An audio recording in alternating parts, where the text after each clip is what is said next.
documentaire de Thibaut Sèvres sur les obstacles auxquels on se heurte quand on est jeune et qu'on recherche son premier emploi.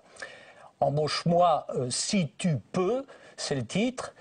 Mais on pourrait dire, je pense aussi, embauche-moi si tu veux, parce qu'il y a sûrement des entreprises qui le pourraient et qui ne le font pas. Il faudra se demander pourquoi. Et surtout, pour chaque offre d'emploi, combien il y a de dizaines, voire de centaines de jeunes qui sont candidats. Quand il y a 3 millions de chômeurs, il ne faut pas s'étonner, ce sont les jeunes qui sont les premières victimes. Gérard Larcher, bonjour. Bonjour. Gérard Larcher, même si on est sur Public Sénat, ce n'est pas l'ancien président du Sénat que nous avons invité, c'est celui qui, sous la présidence de Jacques Chirac, a été dans le gouvernement de Jean-Pierre Raffarin, puis de Dominique de Villepin, ministre du Travail et aussi de l'Emploi et de l'Insertion professionnelle. Claude Jeanneret, bonjour. Bonjour. Vous êtes sénateur socialiste, vous êtes vice-président de la Commission des affaires sociales, vous êtes sans aucun doute au sein de la majorité, un de ceux qui est le plus attentif à l'emploi des jeunes. Vous avez demandé, vous avez obtenu qu'il y ait un grand débat au Sénat sur ce sujet.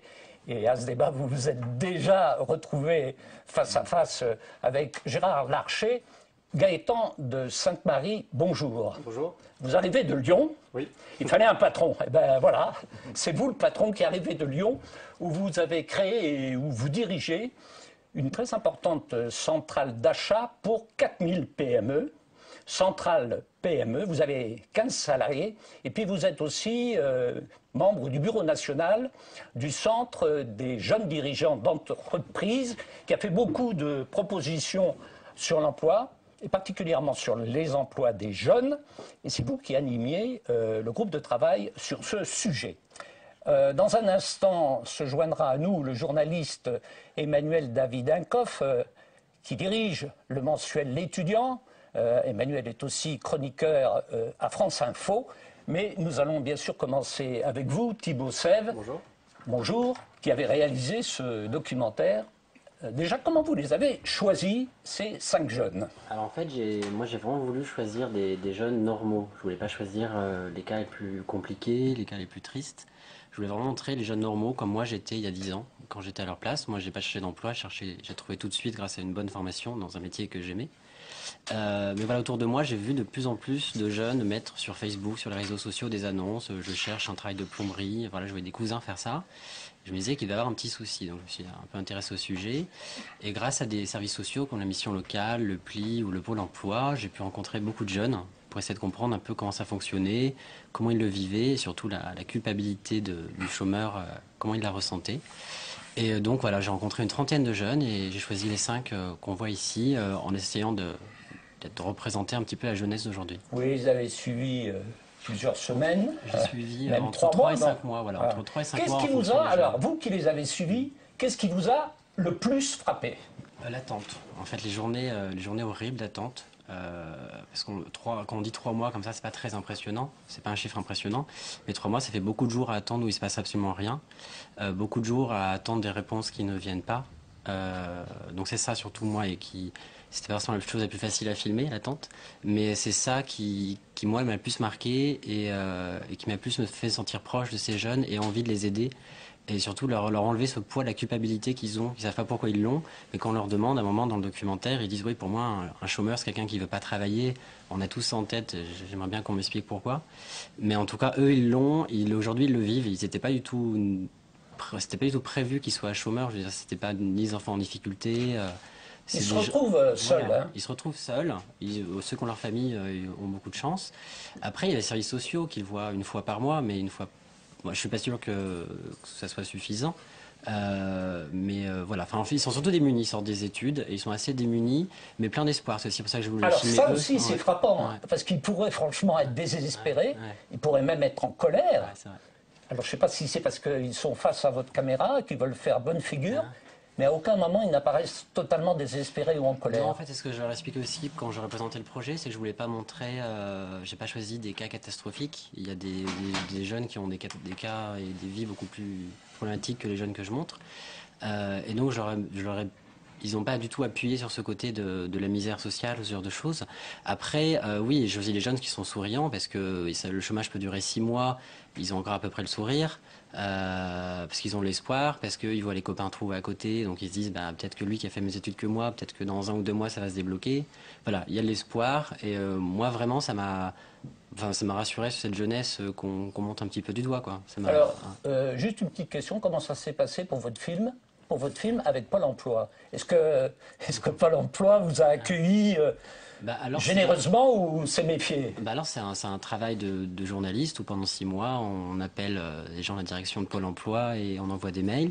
Ça prend 6 mois, mais au bout de 6 mois ils comprennent le projet qui est positif. Il faut 6 mois déjà pour expliquer son projet. Ils disent oui au bout de 6 mois et moi sur place les gens des agences Pôle emploi étaient très heureux de montrer leur travail et très en colère face à toutes les caméras cachées qui sont là-bas aussi.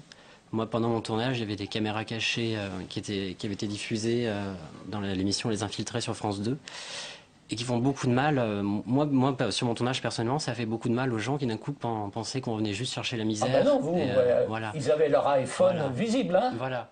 Mais voilà. Donc tout ça pour dire que ça prend du temps, mais que le temps, il faut le prendre et qu'on est là aussi pour le prendre. Mais les institutions s'ouvrent et heureusement, il faut qu'elles montent leur travail, ce qui n'est rien de honteux à aider les jeunes. Bon, Mohamed, ça y est, il est gardien de la paix, oui. Il va devenir gardien de la paix. Alors Mohamed, il est encore donc dans la PAC, la plateforme d'accompagnement à la qualification, et là il est en train d'avoir une bonne piste pour retourner à l'automobile. Ah, il a renoncé à être gardien de la paix. C'est encore en réflexion. D'accord. Mais il a une très bonne piste pour un travail dans le vente de pièces automobiles. Gaëtan de Sainte-Paris, vous êtes patron. Qu'est-ce que vous avez pensé de ce film ? Alors le documentaire, j'ai beaucoup aimé cette façon de présenter les choses, effectivement non masquée et affichée. En fait, ce qui m'a beaucoup frappé en écoutant ce film, c'est que, et d'ailleurs c'est une proposition que je fais d'emblée, c'est que je vous invite à faire le même documentaire chez des dirigeants de TPE et de PME. Ah. Parce que je pense qu'on verrait un certain nombre de similarités de l'autre côté. C'est-à-dire ? C'est-à-dire qu'aujourd'hui, on a effectivement un chômage énorme en France, mais il y a plein d'entreprises qui cherchent à recruter et qui n'arrivent pas à trouver des gens à embaucher et qui, de la même manière... Il faut s'adresser à Pôle emploi, monsieur. Ben voilà, on pourrait faire aussi un certain nombre de similarités avec Pôle emploi. C'est-à-dire ? Eh bien, il y a aussi du côté des dirigeants d'entreprise avec Pôle emploi un certain nombre de lourdeurs administratives, des délais importants. Je peux donner aussi un exemple, c'est que trop souvent, quand on s'adresse à Pôle emploi, et je sais que leur métier est difficile et je veux surtout pas leur jeter la pierre, mais trop souvent quand on s'adresse à eux, on va pour un emploi, on va recevoir des piles et des piles de CV, qui fait que derrière on va être noyé dans l'information et donc les candidatures qu'on va recevoir ne seront pas suffisamment adaptées aux besoins de l'entreprise. On va parler de ça tout de suite, y compris avec les deux hommes politiques qui sont autour de cette table. Mais puisqu'on y est, allons-y. On va d'abord réécouter ce que dit dans le documentaire le directeur de Pôle emploi de Mâcon. Une grande partie des entreprises recherchent des candidats et recrutent des candidats sur ce que j'appelle le marché caché.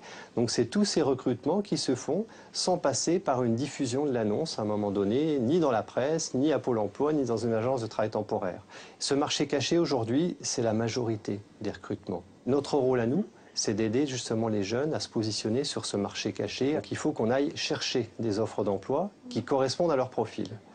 Enfin, moi, je sais que c'est ce que je ressens un petit peu, c'est qu'on a l'impression que c'est une barrière d'arriver à avoir le premier travail sans avoir l'expérience professionnelle derrière. Cette perception de la distance à l'emploi, cette perception du temps, est quelque chose qui ressort beaucoup dans les entretiens qu'on peut avoir avec les jeunes notamment. J'arrive pas en fait, pour l'instant, c'est un peu le doute de se dire est-ce que je vais réussir à décrocher un entretien. C'est un peu ça, quoi. Et on voit souvent, au bout de même 2, 3, 4 semaines, 2-3 semaines, des jeunes qui nous disent je passe de la recherche de mon premier emploi dans le métier que je recherche à la recherche d'un emploi quel qu'il soit. Voilà le directeur de Pôle emploi qui vient de dire que le rôle de Pôle emploi est d'aider les jeunes à se positionner sur le marché caché de l'emploi. C'est effectivement la première mission de Pôle emploi, prospecter le marché du travail. Mais est-ce qu'elle l'a remplie, cette mission, Gérard Larcher? C'est difficile de répondre par oui ou par non sur ce sujet. Les situations sont très très différentes. Ce que simplement je peux constater, c'est que depuis 30 ans, nous avons un chômage des jeunes et qui est 2,5 fois le taux de chômage moyen national. Et cette réalité, elle doit nous interpeller, j'allais dire, quelle que soit notre sensibilité, parce que c'était déjà le résultat, en quelque sorte, d'une enquête que Raymond Barre avait fait conduire. Vous vous rendez compte, on est en 1979, et on constate déjà qu'on a entre 120 000 et 140 000 jeunes qui sortent du système scolaire sans qualification ou sans formation. Oui, mais Monsieur le Président, à l'époque de Raymond Barre, il n'y avait pas Pôle emploi. Il y avait deux organismes. Il y avait une agence nationale pour l'emploi. Il y avait les ACDIC et la NPE. Et voilà. on a commencé, peu de temps après, sous François Mitterrand, à mettre en place des missions locales pour les jeunes. C'est donc que le problème se pose depuis longtemps. Est-ce que ces organismes sont efficaces ? Ces organismes, en tous les cas, je vois le travail des missions locales. Dans beaucoup d'endroits, ils réussissent. Dans d'autres endroits, mais il n'empêche qu'on a un problème massal. Nous avons aujourd'hui plus de 23% des jeunes qui sont, j'allais dire, à la case chômage. On a 1 900 000 jeunes entre 18 et 29 ans, 1 900 000 jeunes qui sont soit sans emploi, soit qui ne sont pas en formation. Et ça ne les touche pas de manière égale. J'ai à côté de moi un spécialiste du monde étudiant. Pour les diplômés de l'enseignement supérieur, on est inférieur à 10%. Mais pour des jeunes sans qualif, sans formation, on dépasse parfois 40%, voire 50%. Mais un jeune qui est dans cette position-là, qui s'inscrit à Pôle emploi et auquel on dit il faut attendre 3 mois pour voir un conseiller, vous êtes homme politique l'un et l'autre, vous ne trouvez pas ça incroyable ? D'abord, s'il a moins de 25 ans, il faut qu'il aille à la mission locale, qui est un lieu de proximité, qui travaille en général avec les collectivités territoriales et dans lequel il y a une réponse. La réponse, c'est pas toujours le travail.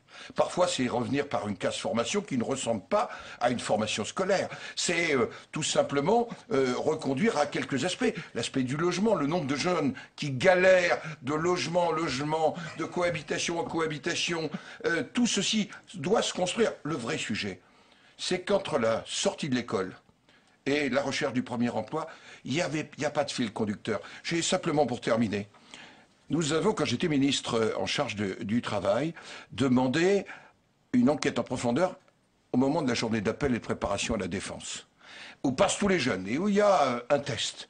Et mon souhait, ça a été que ces jeunes, une fois en quelque sorte identifiés, soient renvoyés notamment vers les missions locales de leur territoire, pour qu'on essaye d'abord de les accompagner. Défaut d'orientation, nous savons bien que c'est un vrai sujet pour les jeunes, mais aussi défaut d'accompagnement pour celui qui sort du système scolaire, sans repère. Et un certain nombre de jeunes d'ailleurs qui sortent du système scolaire ou du système universitaire, ils n'ont pas de réseau.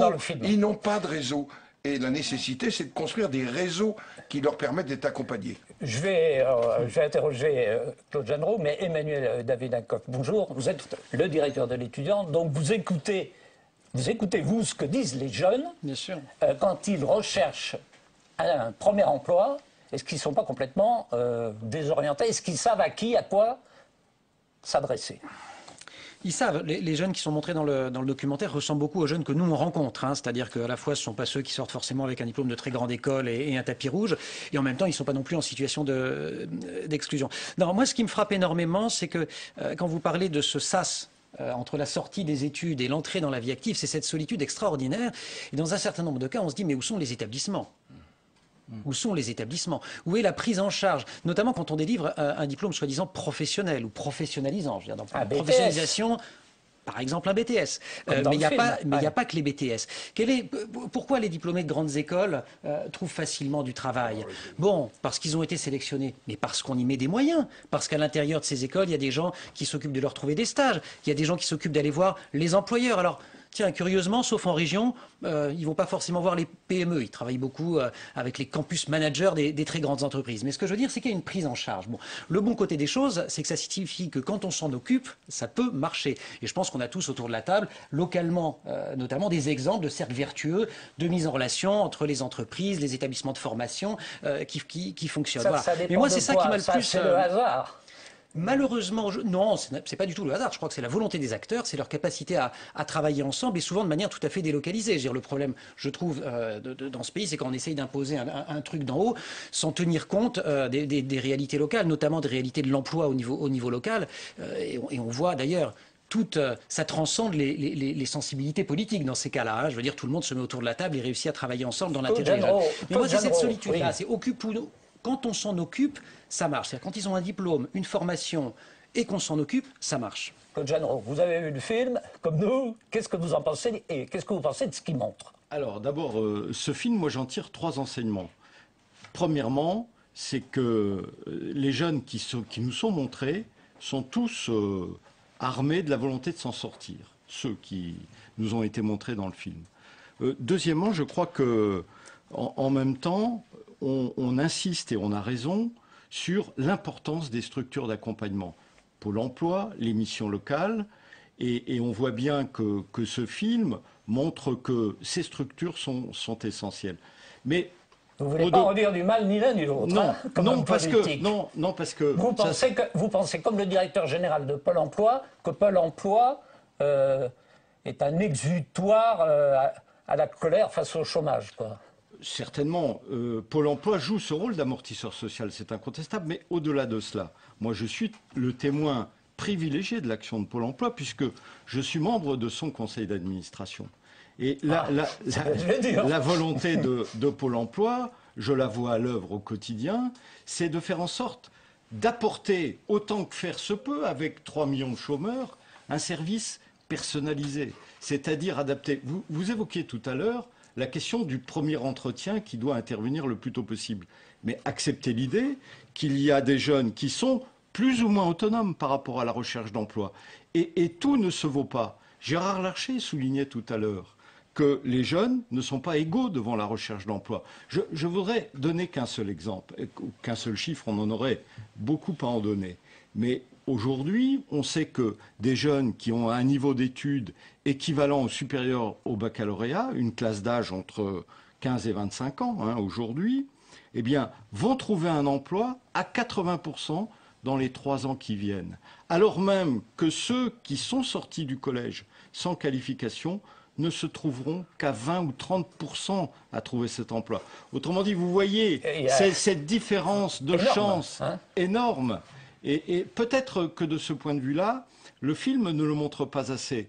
Parce qu'il ne faudrait pas penser que tous les chômeurs, quelle que soit l'histoire, ont les mêmes chances. On sait bien que non. Et le niveau d'études est souvent décisif. Gaëtan de Sainte-Pareille, vous avez 15 salariés et la plupart de ces salariés sont en premier ou deuxième emploi. Ils sont arrivés vers vous, comment? Et comment vous les avez choisis? À partir de quoi? De leur motivation, de leur diplôme Essentiellement de leur motivation. Essentiellement de leur volonté de participer au projet de l'entreprise. J'ai d'ailleurs un exemple qui a été la troisième salarié que j'ai embauché dans l'entreprise il y a maintenant 8 ans, qui est toujours aujourd'hui dans l'entreprise et qui a fait un beau parcours, qui est pour seul diplôme un BTS dans le tourisme, qui n'a absolument rien à voir avec l'activité de mon entreprise, et que j'ai embauché parce qu'elle avait juste envie de travailler, et je ne regrette pas puisqu'aujourd'hui elle est responsable du développement de mon entreprise. Ah oui. Je voudrais revenir sur le besoin le fait que les jeunes trouvent plus facilement du travail s'ils sont diplômés ou pas. Il ne faut pas oublier que non plus dans nos entreprises, on a besoin de jeunes non diplômés. On recherche des gens pour tout un tas de travaux. On n'a pas besoin forcément que ces jeunes aient même le bac. Alors bien sûr, ça ne veut pas dire qu'une fois qu'ils sont dans l'entreprise... Ça veut dire qu'on peut les payer moins cher aussi. Pas forcément. Parce que c'est pas une fois qu'ils sont dans l'entreprise, ce qui nous intéresse, c'est de les former. Et faire en sorte que petit à petit, ils puissent progresser dans l'entreprise. C'est exactement mon histoire avec ma collaboratrice que j'ai embauchée avec un BTS dans le tourisme et qui aujourd'hui est responsable du développement. J'ai dû la former pour que petit à petit, elle puisse remplir les compétences qu'elle a acquises aujourd'hui. Emmanuel, ce que disait là, le directeur de Pôle emploi, il y a des jeunes qui prennent un travail, même si ce n'est pas le travail qu'ils veulent, ils prennent tout de suite un travail. Est-ce que ça, c'est ce qu'il faut faire quand on cherche un premier emploi? Ou est-ce qu'il faut attendre d'avoir un travail qui corresponde à ce pourquoi on s'est préparé? Okay, nous, on conseille plutôt de prendre parce que d'abord, c'est bon pour soi. En termes de statut, c'est bon malgré tout vis-à-vis de l'employeur. Et c'est vrai que c'est une des personnages du film qui le dit, qui dit ben voilà, dire je suis au chômage, quand même, ça fait. J'ai plus son expression en tête, mais voilà, on a un peu honte, etc. Donc de pouvoir dire je travaille, déjà, ça vous installe dans un statut différent. Donc oui, nous, on a tendance à dire ça. Et puis, pardon, mais un certain nombre d'entre eux n'ont absolument pas le choix. C'est quand même un choix de riche de dire je prends pas. Enfin, un choix de riche ou un choix de dépendance vis-à-vis de ses parents en disant disant je reste à la maison, j'ai pas besoin de travailler. Beaucoup ont besoin de travailler. Donc non, nous on conseille, on pense que les expériences sont bonnes à prendre. Ce qui est frappant depuis effectivement toutes ces années, où on sait qu'on a un problème massif, et on l'a vu venir de loin, de chômage des moins qualifiés, vous y avez insisté tous les deux, les chiffres sont quand même spectaculaires, c'est que le décrochage scolaire, le décrochage vis-à-vis des études, il se passe au moment du collège. Bon. Or, le collège, pardon, et là je m'adresse aussi bien à l'un comme à l'autre, n'a pas fait l'objet de réformes robustes et sérieuses depuis bientôt 40 ans. C'était depuis le collège unique de Haby. Alors il y a eu des choses. Hein. Une erreur serait de penser qu'on n'a jamais rien essayé. Non, on a beaucoup essayé.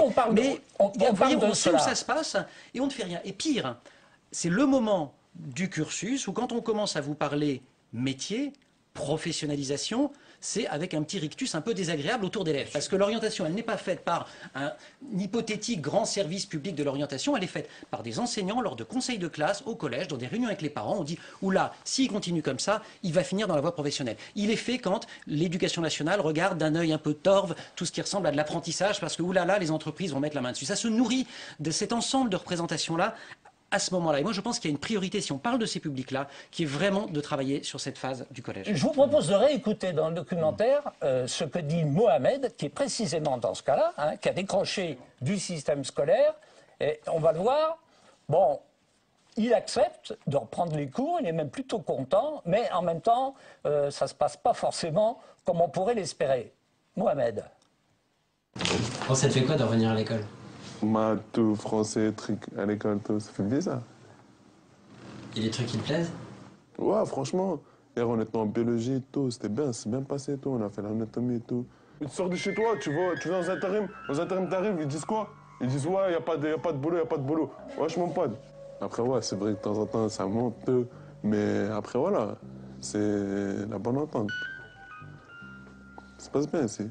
Dès qu'ils voient Mohamed et dès qu'ils voient Adrien, c'est pareil maintenant. Les gens disent voilà. Et ils vont prendre Adrien, ils vont pas prendre Mohamed. Ouais, je me pote, c'est normal. C'est pour tout le monde pareil. On est dans une période où on peut plus s'amuser à dire oui, c'est les Turcs, c'est les Arabes, c'est ceci. Non, non, je pense qu'actuellement, c'est pour tout le monde pareil. Actuellement, oui, vu la crise et tout ça, c'est voilà, dur pour tout le monde.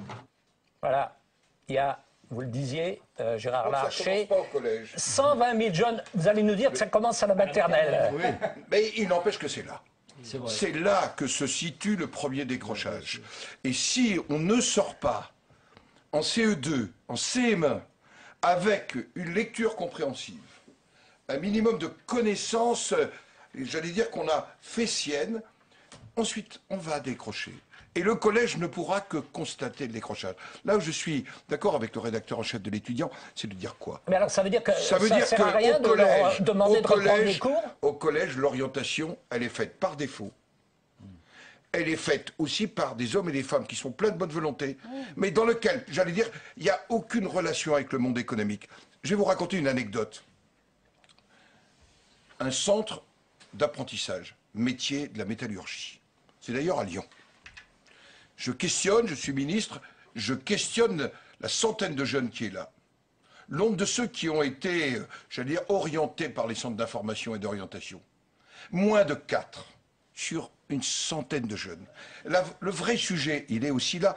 Nous n'avons pas été capables de mettre en place un vrai service de l'orientation. Faut-il l'appeler service public? On a une espèce de réponse complètement inadaptée. Il faut quand même se poser la question aussi dans notre système de formation. L'Allemagne, peut-être exemple quand même, moins de 9% des jeunes sont hors de l'emploi aujourd'hui. Et ils n'ont pas de coefficient multiplicateur terrible. Vous savez, avec Borloo, quand on a mis en place le plan de cohésion sociale, on est arrivé à un moment, taux de chômage, 7. Il y avait de la croissance, parce que vous savez, sans la croissance, ce sera quand même très difficile. Mais en même temps, on était toujours au coefficient multiplicateur de 2,5, ce qui est terrible. C'est-à-dire que nous avions 16 ou 17% de taux de chômage des jeunes. Et ça, c'est insupportable pour une nation. Et j'allais dire qu'on soit socialiste, UMP, alors, le vrai sujet, il est là. Est-ce qu'il n'y a pas de gauche et de droite sur ça? En tout cas, on se retrouve souvent avec Gérard Larcher sur à la fois le constat, bien entendu, mais aussi sur les solutions à emprunter. On évoquait tout à l'heure la nécessité d'une véritable refondation de l'école. Ce sont évidemment des mesures de long terme. Eh oui. Mais pour autant... Qui ne valent pas pour ceux qui sont dans ce cas-là actuellement. On est bien d'accord. Eh oui. Face aujourd'hui à cette situation très française que rappelait mon collègue, 25% de taux de chômage pour les jeunes. Comment peut-on accepter ça? Un taux d'emploi qui est le plus faible en Europe pour la France, pour les jeunes, 30%. Pour notre classe d'âge 15-25 ans. C'est beaucoup trop faible. Imaginez, le Danemark, qui est le meilleur élève, c'est 2 fois plus. Autrement dit, quelles sont les solutions? Il y en a une qu'il faut évoquer, c'est la formation professionnelle comme seconde chance offerte à cette jeunesse qui arrive, notamment démunie de toute qualification. Vous la commencez quand, la formation professionnelle? Mais comme seconde chance pour ceux qui n'ont pas pu réussir à l'école. Et à ce moment-là, c'est une formation qui ne doit pas être la reproduction du système scolaire, parce qu'on le voit bien avec Mohamed dans le film, il redoute de retrouver l'école. Il faut à ce moment-là un système alternant. Je pense par exemple à ce que nous avons trop perdu par rapport à ce qui était l'intuition d'après la guerre, la création, et qui a présidé à la création du système de formation professionnelle des adultes. C'est-à-dire où on donnait aux personnes une seconde chance véritablement, en leur apprenant un geste professionnel qui leur sera utile dans l'entreprise. Emmanuel David-Alcoff. Les écoles de la seconde chance, de la deuxième chance, elles existent, vous le savez bien, c'était à partir d'un livrement d'Édith Cresson. Vous connaissez tout ça par cœur. Ce sont effectivement des... Alors d'abord, il faut avoir 18 ans pour y entrer, donc quand vous êtes sorti du système à 16 ans, vous avez 2 ans dans la nature, vous avez droit à rien, vous décrochez, mais enfin ça, c'est pas grave. Et effectivement, elles fonctionnent selon des pédagogies, selon des approches qui sont extrêmement différentes, des approches dominantes dans l'éducation nationale. Pourquoi, à chaque fois qu'on trouve des façons de réussir, et il en existe, chez les Compagnons du Devoir, dans les maisons familiales rurales, à l'AFPA, dans les CFA, je veux dire, on peut faire la liste, elle est longue de ces formations qui travaillent autrement avec les adolescents. Pourquoi ce autrement? Un jour, on ne le ferait pas un tout petit peu rentrer dans la voie du collège à partir de la 6e? Parce que sinon, qu'est-ce qui va se produire?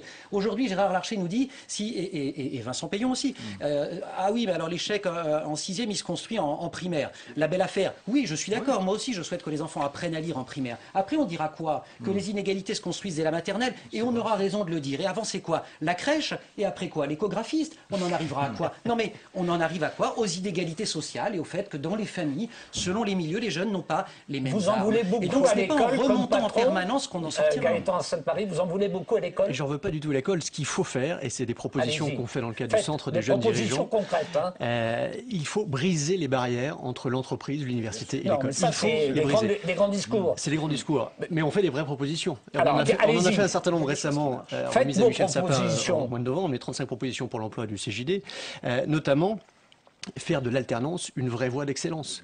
L'alternance, ça marche, mais sauf que c'est pas suffisamment diffusé. En plus, c'est parfois compliqué pour les chefs d'entreprise. Il y a des contrats pro, des contrats d'alternance, etc., etc. Il faut arrêter d'en avoir deux contrats, il faut en avoir qu'un seul. L'alternance à quel âge? Eh bien, pourquoi pas le faire beaucoup plus jeune que ce que c'est aujourd'hui. Aujourd'hui, on le commence finalement trop tard. On pourrait le commencer beaucoup plus tôt. Pour en faire une voie d'excellence, excusez-moi, autre chose. C'est l'ENA. Si l'ENA et nos grandes écoles... Si l'ENA et nos grandes écoles pouvaient montrer l'exemple. Si l'ENA et nos grandes écoles pouvaient montrer l'exemple.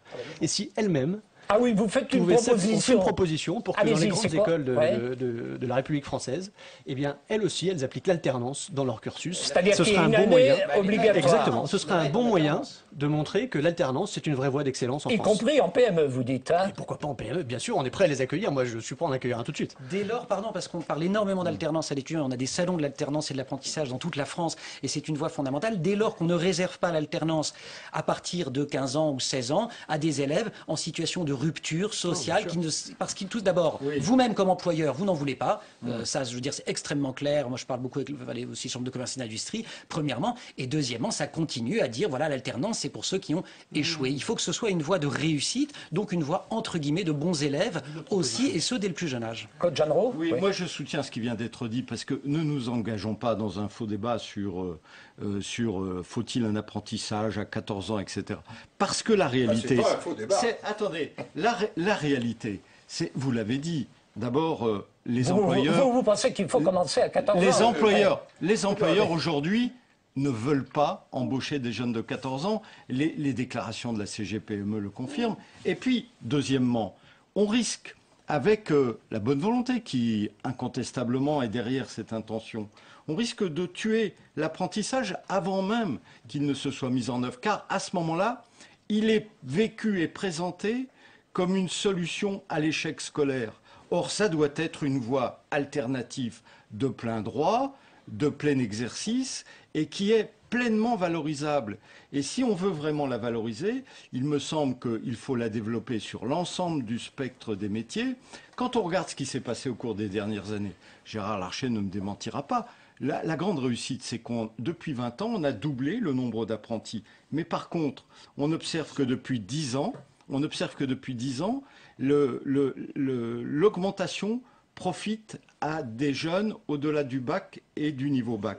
Je pense que c'est cela qu'il faut progressivement corriger pour faire en sorte que l'apprentissage s'adresse aussi aux moins diplômés, de façon à ce que ce système alternant puisse faire connaître toute son efficacité. Et vous, Gérard Larcher, vous dites le plus tôt possible. Je ne dis pas le plus tôt possible. À 14 ans, est-ce qu'il y a des patrons qui embaucheraient quelqu'un de 14 ans idéologique qui ferait que le pré-apprentissage ne serait pas possible et qu'on l'ouvre suffisamment tôt. Parce que quand des jeunes ont un désir de métier, on leur dit « mais tu attendras ». Quand des jeunes rencontrent des difficultés avec, j'allais dire, la méthode académique, ça ne veut pas dire qu'ils sont sans capacité. Il y a de formidables réussites. Un chef d'entreprise sur 2 dans ce pays est le produit de l'alternance. Donc ça veut dire qu'il y a plein de richesses. Mais on est dans un système où on a une réponse univoque pour tout le monde. Voilà pourquoi moi je ne fais pas de l'apprentissage à 14 ans, l'alpha et l'oméga. Mais je ne m'interdis pas de proposer à des jeunes, mais j'allais dire de découvrir un métier dès la classe de 5e, dès l'entrée au collège. On voit que, par exemple, le stage de 3e est un élément très important dans la construction du jeune. Celui qui n'a pas des relations dans sa famille, le stage de 3e, hein, Emmanuel. Il faudrait faire une banque de... Moi, je croirais au stage de 3e. Le jour où il y aura une banque, on va dire, par district, mettons, de stage, où tous les parents verseront les aides qu'ils sont susceptibles d'apporter, et que ça rencontrera les projets des jeunes. Sinon, les enfants d'ouvriers faisant leur stage de 3e à l'usine, les enfants de journalistes dans les rédactions. Le CJD fait... Je connais le prof aussi. Sauf quand il y a une organisation locale qui soutient. Alors, est-ce que, comme patron, vous accueillez les jeunes, autres que ceux de vos amis, et le de CJD, vos voisins le CJD fait une autre proposition là-dessus, c'est que toute école, à partir de la 4e, soit parrainée par une entreprise. Ce qui permettrait, encore une fois, d'en briser les relations entre les écoles et les entreprises, de rapprocher un certain nombre d'étudiants et d'élèves. Ça veut dire quoi, parrainer Parrainer, ça veut dire que pendant toute l'année, il va y avoir des rencontres entre, par exemple, le chef d'entreprise et les élèves. Les élèves vont pouvoir venir visiter l'entreprise. Des collaborateurs d'entreprise vont aussi pouvoir éventuellement aller voir les élèves, etc. Et par ces échanges, on crée des relations humaines. Et pour trouver un job, pour travailler, c'est d'abord de la relation humaine. Gérard Larcher, autre chose, parce qu'il faut quand même qu'on brasse l'ensemble du sujet. Est-ce que vous pensez toujours, vous, que le Code du travail est un frein à l'embauche des jeunes? Moi, je ne dis pas le Code du travail, je l'ai recodifié. D'ailleurs, on était rentré avec une brouette et on est ressorti avec 2 à la fin de la recodification. Ce que je veux dire, nous avons un système auquel on doit réfléchir. On protège les plus protégés dans notre système. Et au fond, d'ailleurs, on protège moins les salariés des petites et moyennes entreprises, sans simplifier d'ailleurs la vie des petites et moyennes entreprises par rapport au Code du travail, qui d'ailleurs vont plus souvent devant les prud'hommes que d'autres, parce qu'ils sont moins bien organisés, ils ont moins de moyens en matière de DRH. Le vrai sujet, c'est que nous n'avons... Vous savez, le contrat première embauche, tout le monde sait que j'avais des réserves, comme Borloo, c'est écrit dans des tas de livres. Mais il avait un mérite d'être une tentative de réflexion pour mettre fin à une forme de galère, parce que c'est vrai la galère des jeunes. On le vit dans chacune de nos familles. Moi-même, dans ma propre famille, difficulté pour un jeune, j'allais dire, de passer du premier emploi. Mais qu'est-ce que c'est que le premier emploi? Est-ce que c'est l'intérim? Est-ce que c'est un CDD très court? Est-ce une addition de CDD? Le premier emploi, c'est ce qui vous permet, au fond, d'asseoir des perspectives et qui vous permet, sur cette base-là, de vous envoler, y compris en faisant un autre métier. Voilà pourquoi je pense que ce jeune a eu raison d'accepter un métier qui, pour certains, aurait pu apparaître déqualifiant. Pas du tout. Quelque part, il se qualifie par ce premier métier. Et fort de sa connaissance, il peut décoller. Claude Genreau, on dit beaucoup, voilà, l'idéal, c'est le CDI. Est-ce que c'est vraiment l'idéal pour un jeune? Un jeune qui a un CDD d'1 an ou de 3 ans, il sait que si ça se passe mal, il sera payé 1 an ou 3 ans. Un jeune qui a un CDI, ça se passe mal, il a des clopinettes. Oui. Il a des clopinettes. Est-ce que le CDI est vraiment l'idéal? Je pense, je ne veux pas me dérober à votre question, mais je ne crois pas qu'il y ait de réponse univoque à cette question. Je pense qu'il y a des CDD, vous le dites vous-même, d'1 an, 2 ans, qui peuvent être une première entrée sur le marché du travail, tout à fait pertinente et porteuse d'expérience et de suite surtout. Mais la réalité aujourd'hui est quand même un tout petit peu différente. On sait que ce sont les CDD très courts, et on le voit bien d'ailleurs dans le documentaire qui nous a été montré, qui sont souvent offerts à la jeunesse. Savez-vous qu'aujourd'hui, 90% des jeunes sont embauchés en CDD. C'est-à-dire seuls 10% ne trouvent un CDI. Alors d'ailleurs, vous avez bien voulu faire référence tout à l'heure à la loi désormais de sécurisation de l'emploi résultant de l'accord national interprofessionnel. Il apporte une correction en taxant les contrats très courts et en détaxant au contraire les CDI pour les jeunes. Alors, il y en a qui ne trouvent pas d'emploi parce qu'ils n'ont pas de diplôme. Il y en a qui ont des diplômes et qui ne trouvent pas non plus d'emploi. On va réécouter Séverin qui a un BTS commercial. Je pensais vraiment trouver au bout de 2 mois, tu vois. Parce que c'est vrai qu'en plus, justement, quand j'étais remise de diplôme, j'avais vu quand même pas mal d'entreprises. Il m'avait dit quand même qu'il y avait du travail là-dedans. Je parlais un peu à des entreprises qui étaient plus ou moins intéressées. Donc ouais, je pensais quand même trouver plus rapidement. Là, ça a déjà duré pas 6 mois, mais quasiment. Une fois, en intérim, j'avais fait une toute petite mission. C'était du rangement de vêtements dans des casiers. En gros, ça avait pris 3-4 heures pour une grosse usine, quoi. 35 €. Ce qui est quand même pas si mal payé pour...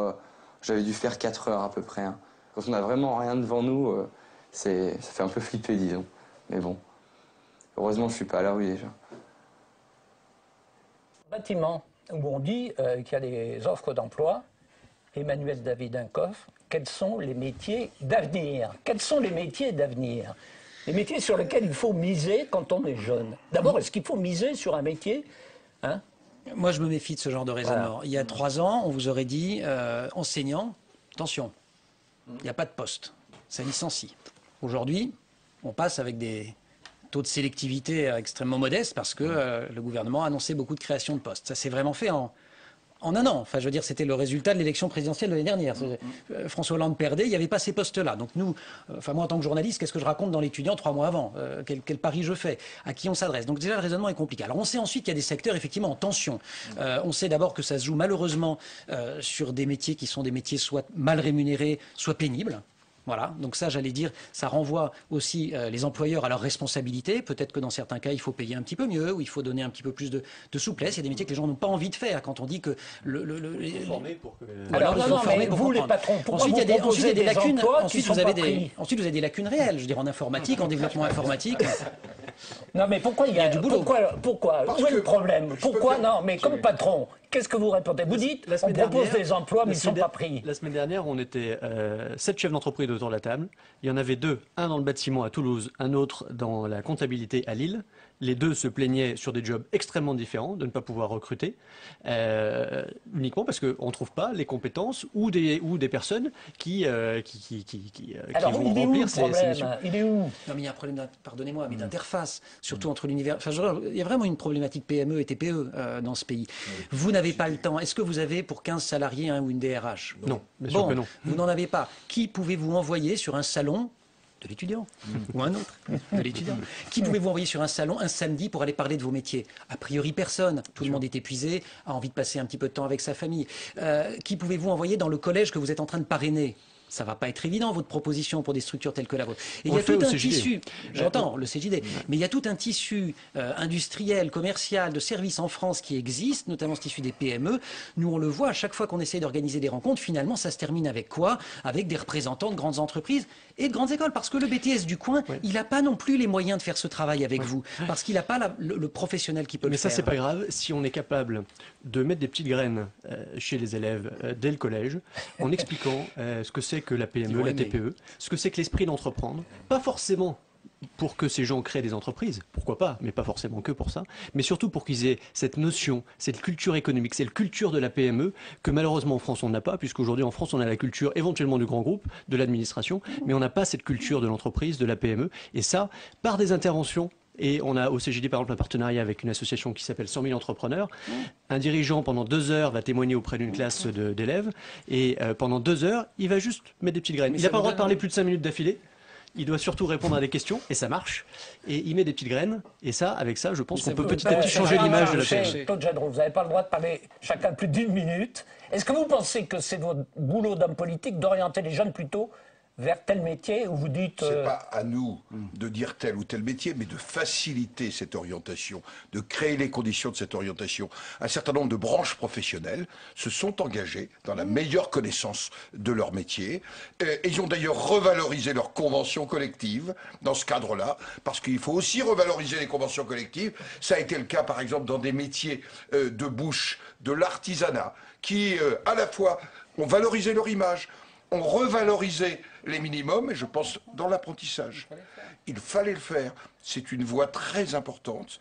En même temps, il faut que dans nos têtes, on se dise bien que les métiers, c'est quelque chose dans lequel chacun doit trouver sa place. Chacun doit trouver sa place. C'est votre métier d'homme politique d'orienter les jeunes où vous dites allons-y prudemment? Non, en tout cas, c'est notre responsabilité que de muscler, de renforcer les structures d'accompagnement qui vont jouer ce rôle d'intermédiation. J'en reviens à votre question de début. Elle est essentielle. On n'a pas évoqué l'Europe. L'Europe va prendre une mesure qui s'appelle garantie pour la jeunesse. Moi, je la trouve très belle. Elle va débloquer pour 2014-2020 une somme de 6 milliards d'euros. Mais ça va permettre, elle va obliger, ou inciter plutôt, les États européens à proposer soit une offre d'emploi, soit une offre de formation dans les 4 premiers mois de chômage, c'est-à-dire à la sortie du système scolaire. Voilà des choses qu'il faut renforcer. Vous applaudissez à ça, hein, Gérard Rocher? J'avais même proposé dans un rapport sur la formation professionnelle, en avril 2012, le pacte de réussite professionnelle, avec quand même une question posée aux jeunes. Nous sommes trop peu mobiles dans notre pays. Il faut que nous fassions aussi la révolution de la mobilité, et ça commence à l'école. C'est bien l'attachement au terroir. Je le comprends parfaitement, moi, Laurent Molita. Mais il faut être mobile. Allez, ça se termine par un appel. Merci à vous 4, en tout cas, d'avoir bien débattu de ce sujet, bon, qui est le principal sujet de la société française. Ah oui, essentiel. Merci à vous tous. Merci à Aurélie Dafas qui, comme toujours, m'a aidé à préparer ces émissions. Et la semaine prochaine, vous retrouverez Benoît Duquesne pour un autre débat sur le handicap mental. À bientôt.